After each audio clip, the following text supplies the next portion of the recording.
नाज़रीन आदाब, खबरनामे के साथ मैं हूं हिना जुबैर। नाज़रीन, लगातार न्यूज़ 18 उर्दू अपने तमाम नाज़रीन से यही कह रहा है कि मास्क का इस्तेमाल ज़रूर करें। कोरोना का ख़तरा अभी बिल्कुल भी गया नहीं है। अपने आप को भी मास्क से बचाएं और अपने आसपास अपने समाज को भी कोरोना से बचाएं। तो मास्क का इस्तेमाल ज़रूर करें। इसी पैगाम के साथ हेडलाइंस।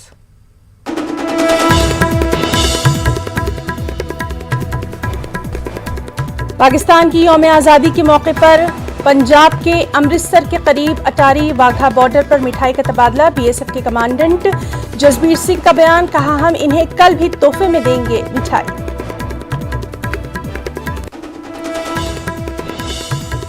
मध्य प्रदेश के ग्वालियर में पेश आया बड़ा हादसे में 3 लोगों की मौत, एक शख्स जख्मी। झंडा लगाने के दौरान क्रेन टूटने से पेश आया हादसा।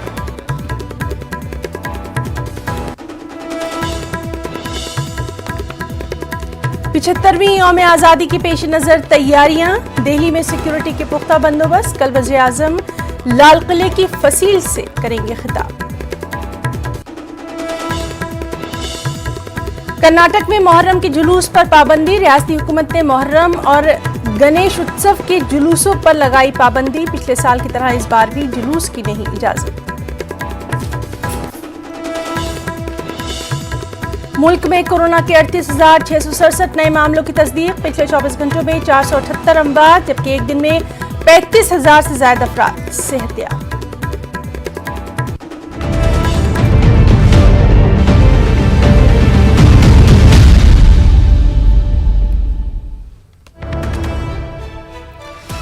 शुरुआत अहम खबर के साथ। बॉम्बे हाईकोर्ट आज नए आईटी कानून पर फैसला सुनाएगा। एक न्यूज वेबसाइट और सहाफी निखिल वागले ने दाखिल की है अर्जी। दोनों अर्जियों में नए कानून की कई दफात पर एतराज जाहिर किया गया है। आपको बताएं कि चीफ जस्टिस दीपांकर दत्ता और जस्टिस जीएस कुलकर्णी की बेंच इस मामले की सुनवाई कर रही थी। नए आईटी कानून पर रोक लगाने की अर्जी पर बेंच फैसला सुनाएगी। तो इस वक्त की अहम खबर, बॉम्बे हाईकोर्ट आज नए आईटी कानून पर फैसला सुनाएगा। एक न्यूज वेबसाइट और जर्नलिस्ट निखिल वागले ने ये अर्जी दाखिल की है। दोनों अर्जियों में नए कानून की कई दफात पर एतराज जताया गया है। चीफ जस्टिस दीपांकर दत्ता और जस्टिस जीएस कुलकर्णी की बेंच इस मामले की सुनवाई कर रही थी। नए आईटी कानून पर रोक लगाने की अर्जी पर बेंच फैसला सुनाएगी। हमारे साथ मौजूद हैं दिल्ली से हमारे नुमाइंदे सुशील पांडे। सुशील, बेहद अहम है, खासतौर पर जिस तरह से लगातार हम देख रहे हैं कि पिछले कुछ दिनों में आईटी लॉस को लेकर लगातार बात होती रही है। इत्तलात आपसे तफसीलात चाहेंगे। जी बिल्कुल, देखिए हिना, न केवल बॉम्बे हाईकोर्ट बल्कि दिल्ली हाईकोर्ट और सुप्रीम कोर्ट में नए आईटी कानून को लेकर भी याचिकाएं लगाई गई हैं। हालांकि तमाम जो याचिकाएं हैं वो अभी फिलहाल सुप्रीम कोर्ट और हाईकोर्ट में पेंडिंग है, लेकिन बॉम्बे हाईकोर्ट जो आज इस मामले में अपना फैसला सुनाएगा वो बेहद अहम होगा। साफ तौर से नए आईटी कानून को लेकर कई मीडिया एजेंसी हैं जिनको फिलहाल नए आईटी कानूनों में उनको तब्दीलियां वो ये चाहते हैं और ये इसीलिए उन्होंने कोर्ट का दरवाजा खटखटाया। उन्होंने कहा है कि नए आईटी कानून के तहत तमाम ऐसी जो एजेंसियां हैं उन पर शिकंजा कसने की तैयारी में सरकार के द्वारा नए आईटी कानून में बदलाव किया गया है।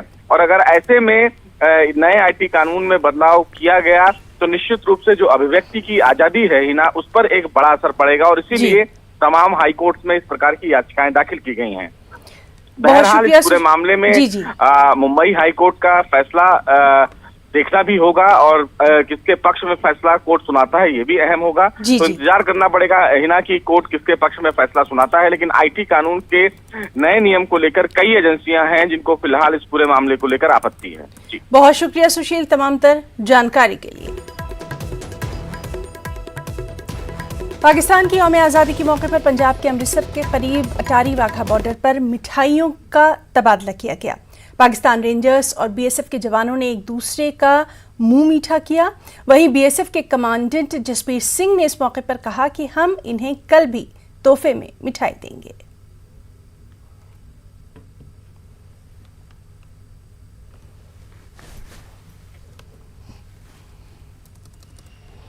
सुरक्षा बल की परंपराओं के अनुरूप देश के ऐतिहासिक मौकों के ऊपर सरहद की रक्षा करने वाले सैनिक एक दूसरे को ससम्मान मिठाई भेंट करते हैं।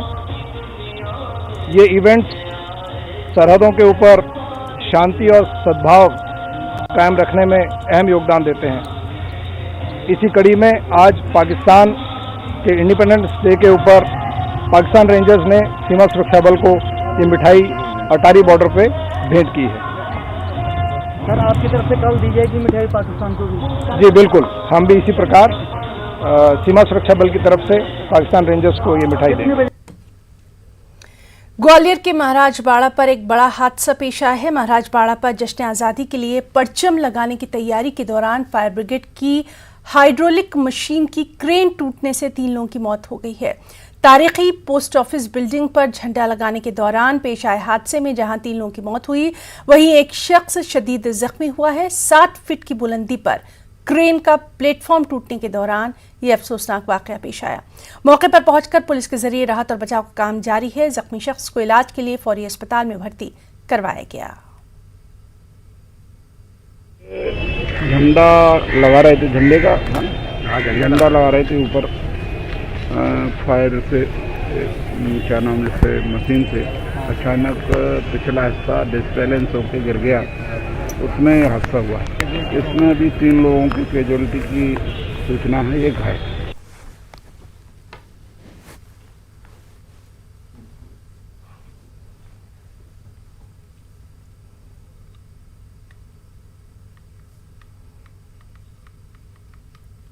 तो नाज़रीन, आपको बताएं कि ग्वालियर के महाराजबाड़ा पर यह हादसा पेश आया है। तस्वीरों में आप देख सकते हैं कि किस तरह से क्रेन का प्लेटफॉर्म जो है वो टूटा।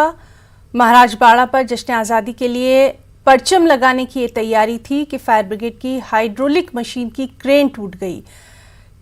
इस मौके पर जो लोग झंडा लगा रहे थे उनके लिए ये काफ़ी तशवीशनाक हादसा रहा। तारीखी पोस्ट ऑफिस बिल्डिंग पर झंडा लगाने के दौरान पेश आए हादसे में 3 लोगों की मौत की खबर है, एक शख्स शदीद जख्मी हुआ है।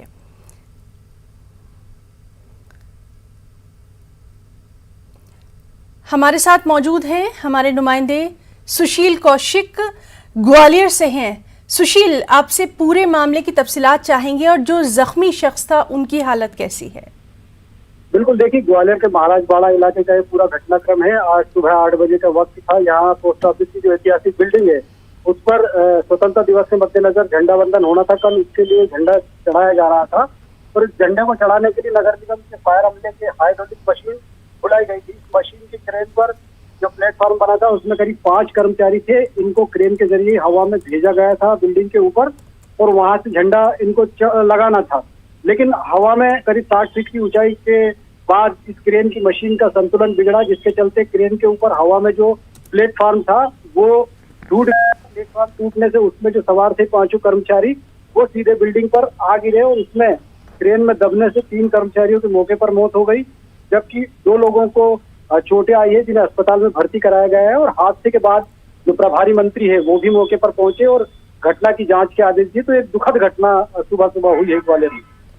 बहुत बहुत शुक्रिया आपका तमाम तर तफसीलात के लिए। 75वीं यौम आज़ादी के पेश नज़र दिल्ली में सिक्योरिटी के पुख्ता बंदोबस्त हैं। दिल्ली की सरहदों से आने वाली गाड़ियों की सख्त चेकिंग की जा रही है। कल लाल किले की फसील से वज़ीर-ए-आज़म नरेंद्र मोदी कौम से खिताब करेंगे।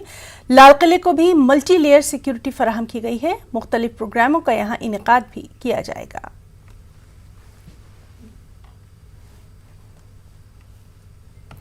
सदर जमहूरिया रामनाथ कोविंद 75वीं यौम आज़ादी के मौके पर आज कौम से खिताब करेंगे। उनका खिताब 7 बजे से ऑल इंडिया रेडियो के तमाम कौमी नेटवर्क पर और डीडी के तमाम चैनल्स पर नश्र किया जाएगा। इसमें पहले हिंदी में और उसके बाद अंग्रेज़ी में नश्र किया जाएगा। दूरदर्शन पर हिंदी और अंग्रेज़ी में खिताब की नशरियात के बाद दूरदर्शन के इलाकाई चैनल इलाकाई ज़बानों में भी इसे नश्र करेंगे।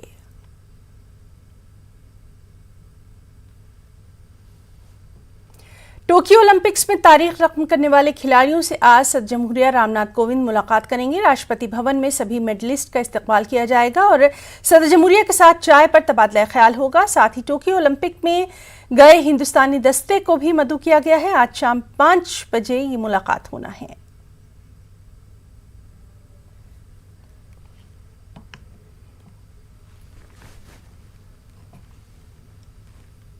कोरोना के सबब कर्नाटक में मुहर्रम के जुलूस पर पाबंदी है। रियासती हुकूमत ने मुहर्रम और गणेश उत्सव के जुलूसों पर पाबंदी आयद कर दी है। रोहित बेंगलुरु महानगर पालिका के कमिश्नर गौरव गुप्ता ने ये जानकारी दी। वाज़ेह है कि बेंगलुरु में अंजुमन इमामिया ने यौम आशूरा के जुलूस के लिए हुकूमत से दरख्वास्त की थी, लेकिन अब सिर्फ मजलिसों के इनेकाद का सिलसिला जारी है।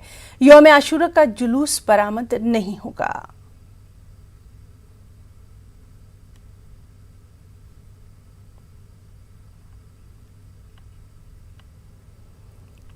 तो आपको बताएं कि कोरोना के सबब कर्नाटक में मुहर्रम के जुलूस पर पाबंदी रहेगी। रियासती हुकूमत ने मुहर्रम और गणेश उत्सव के जुलूसों पर पाबंदी आयद कर दी है। रोहित बेंगलुरु महानगर पालिका के कमिश्नर गौरव गुप्ता ने ये जानकारी दी है। बेंगलुरु में अंजुमन इमामिया ने यौम आशूरा के जुलूस के लिए हुकूमत से दरख्वास्त की थी। अब सिर्फ मजलिसों के इनेकाद का सिलसिला जारी है। यौम आशूरा का जुलूस बरामद नहीं होगा।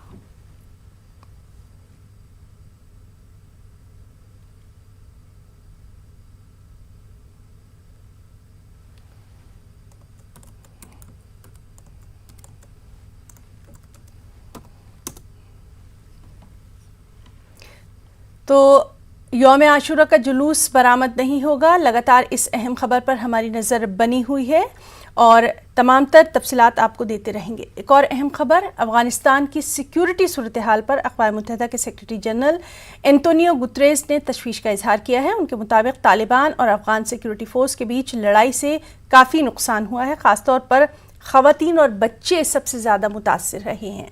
अक़वाम मुत्तहिदा के सेक्रेटरी जनरल के मुताबिक कम अज़ कम 2,41,000 अफराद अफगानिस्तान छोड़ने पर मजबूर हुए हैं।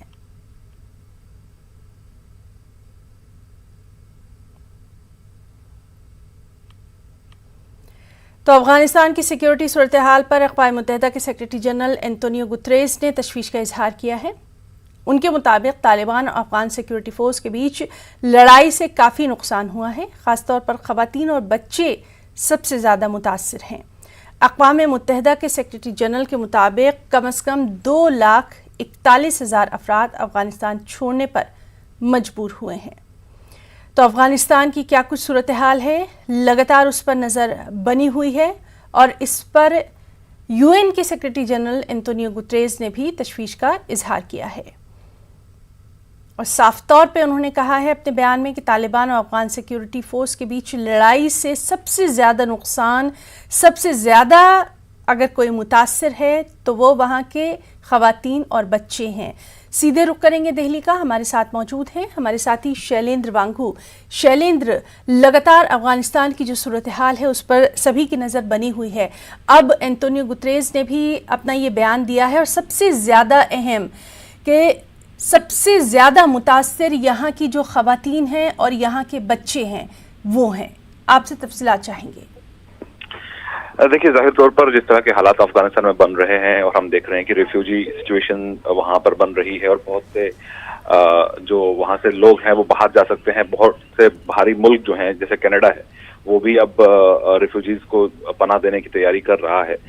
लेकिन इसी बीच UN सेक्रेटरी जनरल का ये बयान काफी अहम है और उन्होंने हालांकि ये भी कहा है कि जो तशद्दुद है उसको तुरंत रोकने की जरूरत है, लेकिन तालिबान कहीं ना कहीं रुकता नजर दिखाई नहीं दे रहा है और माना जा रहा है कि बहुत जल्द काबुल पर भी कब्जा हो सकता है। हालांकि अफगानिस्तान की तरफ से कहा गया है कि वो आखिरी दम तक ये लड़ाई लड़ेंगे। अफगानिस्तान की सरकार जो ये बयान दे रही है और वहीं इसी बीच माना जा रहा है कि आज अफगानिस्तान के जो प्रेसिडेंट है अशरफ गनी वो भी एक स्टेटमेंट दे सकते हैं। हालांकि ये साफ है कि वो स्टेप डाउन नहीं करेंगे जो तालिबान की मांग है, लेकिन जो ये लड़ाई है ये फिलहाल और इंटेंस होती जा रही है। जैसे जैसे अमेरिकन फोर्सेस वहां से विड्रॉ कर रही हैं, यहाँ तक कि अमेरिकन और बाकी जो एम्बेसीज हैं वहां से भी अब जो वहाँ के नेशनल्स हैं उनको भी वहां से इवैक्यूएट कराया जा रहा है। तो जाहिर तौर पर अफगानिस्तान के हालात अभी बद से बदतर होते चले जा रहे हैं और इनफाइटिंग भी वो जो है काफी बढ़ गई है। लेकिन अब देखना ये होगा कि आने वाले दिनों में जो ये काबुल तक की जो लड़ाई है तालिबान की वो कितने समय में क्या। जी शैलेंद्र, बहुत बहुत शुक्रिया आपका तमाम तर जानकारी के लिए। कानपुर में मुस्लिम रिक्शा ड्राइवर की पिटाई के मामले में गिरफ्तार किए गए बजरंग दल के कारकुन और दीगर 2 मुलजिमीन को कल रात पुलिस स्टेशन से ही जमानत पर रिहा कर दिया गया। और ये इसलिए मुमकिन हो पाया क्योंकि पुलिस ने बहुत ही कमजोर दफात के तहत मुलजिमीन के खिलाफ केस दर्ज किया था। मामले का तूल पकड़ता देखकर पुलिस ने इस मामले में दीगर 3 मुलजिमीन को गिरफ्तार किया है।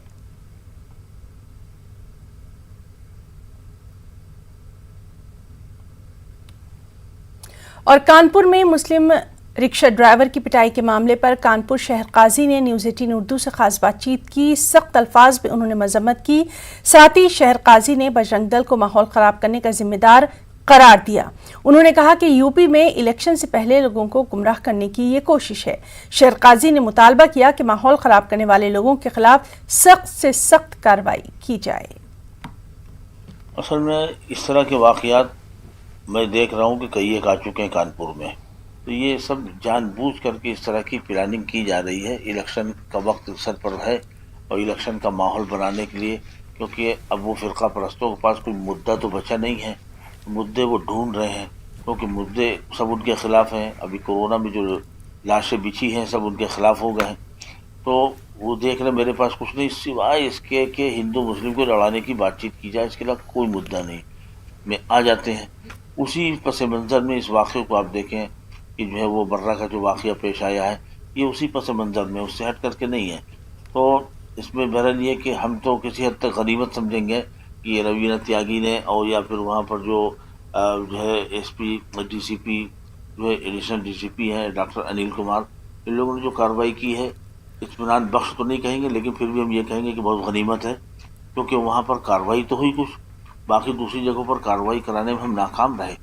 मामूली धाराओं पर असल में मामूली धाराओं पर मुकदमा किया है। 7 साल से नीचे की जो धाराएं होती हैं तो मुचलके पे छोड़ दिया उन्होंने। अब अगर वो धारा 7 साल से ऊपर की होती तो फिर वो अदालत से छूटते, उसमें 2-4 रोज 10 रोज उनको रहना पड़ता, गिरफ्तार रहते, छूट ना पाते, जेल भेज दिए जाते। तो अब वो मामूली धाराएं हैं। हालांकि आप ये देख रहे होंगे कि ये जो लोग भी बदतमीजियां कर रहे हैं वो दंगा कराने के मूड में दिखते हैं। अल्लाह ना करे हमारे शहर में कोई अमन और शांति को आग लगे या खतरा पैदा हो, उसके लिए तो फिर हम लोग चाहे जान लगे या माल लगे कुर्बानी देने के लिए तैयार रहते हैं। और हमारे जो मुजरिमीन के साथ रियायत ना करें, अगर रियायत करेंगे जैसे कि उनको छोड़ दिया है फिर वो एक नया दंगा भड़काएंगे। तो मुजरिम को छोड़ना ही नहीं चाहिए, ऐसी दफात में उनको कर दिया जाए, चाहे वो हिंदू हो चाहे वो मुसलमान हो। मुझे इससे मतलब नहीं है, मुझे अपने शहर से मतलब है, शहर के अमन से मतलब है, शांति से मतलब है। हम अमन शांति चाहते हैं। यूपी के सीतापुर जिले में गौकुशी के मामले में जेल में बंद 3 अफराद की रिहाई का हुक्म दिया गया। गौकुशी के इल्जाम में एनएसए के तहत जेल में बंद 3 अफराद को हाईकोर्ट ने रिहा करने का हुक्म दिया। सीतापुर के रहमतुल्लाह, इरफान और परवेज की जमानत अर्जी हाईकोर्ट ने मंजूर कर ली। तीनों मुलजिमान पर एनएसए लगाने पर अदालत ने सवाल उठाए। रहमतुल्लाह, इरफान और परवेज को गुज़िश्ता 7 जुलाई को गिरफ्तार किया गया था। अदालत ने कहा कि गौकुशी के मामले में एनएसए लगाना किसी तौर मुनासिब करार नहीं दिया जा सकता।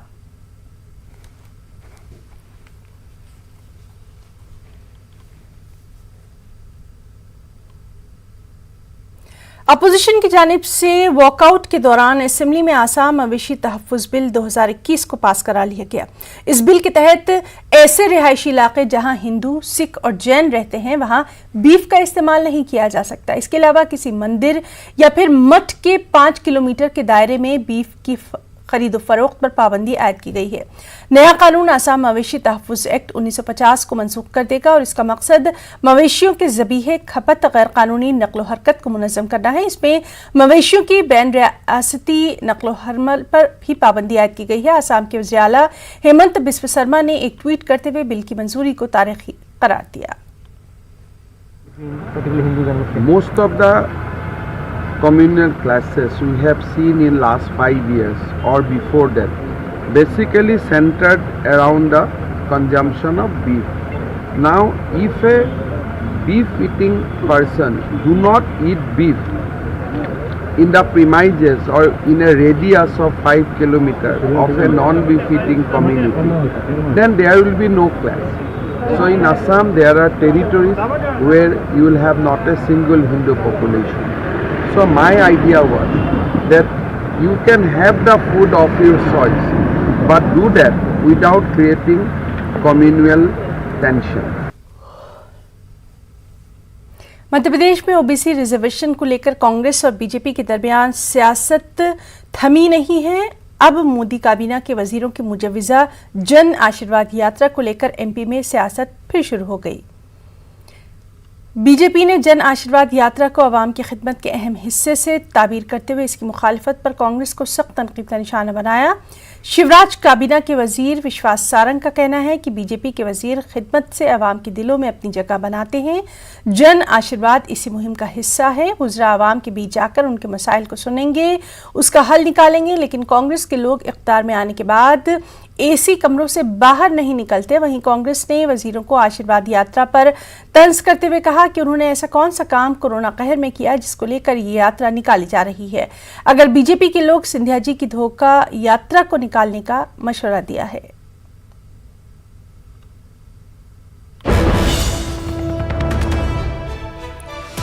अहम खबर, राहुल गांधी का ट्विटर अकाउंट बहाल कर दिया गया है। आपको बताएं कि एक हफ्ते पहले इसको ब्लॉक किया गया था। राहुल गांधी ने ट्विटर को अपने बयान में जानिबदार करार दिया था और अहम बात यह भी है कि न सिर्फ राहुल गांधी बल्कि कई कदावर कांग्रेस लीडरान का भी ट्विटर अकाउंट सस्पेंड कर दिया गया था। तो इस वक्त की अहम खबर, राहुल गांधी का ट्विटर अकाउंट बहाल कर दिया गया है। दरअसल एक हफ्ते पहले इसको ब्लॉक किया गया था और इस पर राहुल गांधी ने तंज किया था और अपने बयान में उन्होंने ट्विटर को जानिबदार भी करार दिया था। न सिर्फ राहुल गांधी बल्कि कई कदावर कांग्रेस लीडरान का ट्विटर अकाउंट भी सस्पेंड किया गया था।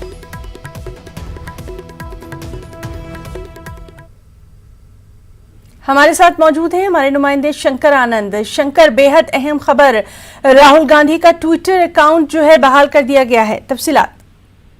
निश्चित तौर पे आज की बड़ी खबर कही जा सकती है, क्योंकि जिस वक्त में राहुल गांधी का ट्विटर को ब्लॉक किया गया था और ब्लॉक करने की जो मुख्य वजह रही थी कि जिस तरह से दिल्ली कैंट इलाके में एक नाबालिग के साथ में दुष्कर्म करने की बात कही गई थी, उसके बाद उसकी हत्या करने का एक आरोप लगा था।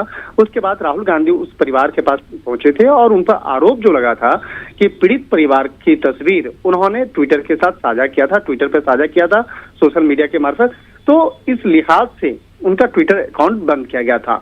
लेकिन उस वक्त में राहुल गांधी ने एक स्टेटमेंट दिया था कि मेरा ट्विटर अकाउंट बंद करके राजनीतिक प्रक्रिया जो है उसमें दखलंदाजी एक कंपनी की कर रही है, यानी कि ट्विटर पे उन्होंने आरोप लगाया था और उन्होंने ये भी कहा था कि एक जी, तो अब देखना अहम होगा कि उनका ट्विटर अकाउंट बहाल करने के बाद उनका क्या कुछ बयान या पहला ट्वीट क्या कुछ सामने आता है। बहुत बहुत शुक्रिया शंकर तमाम तर जानकारी के लिए।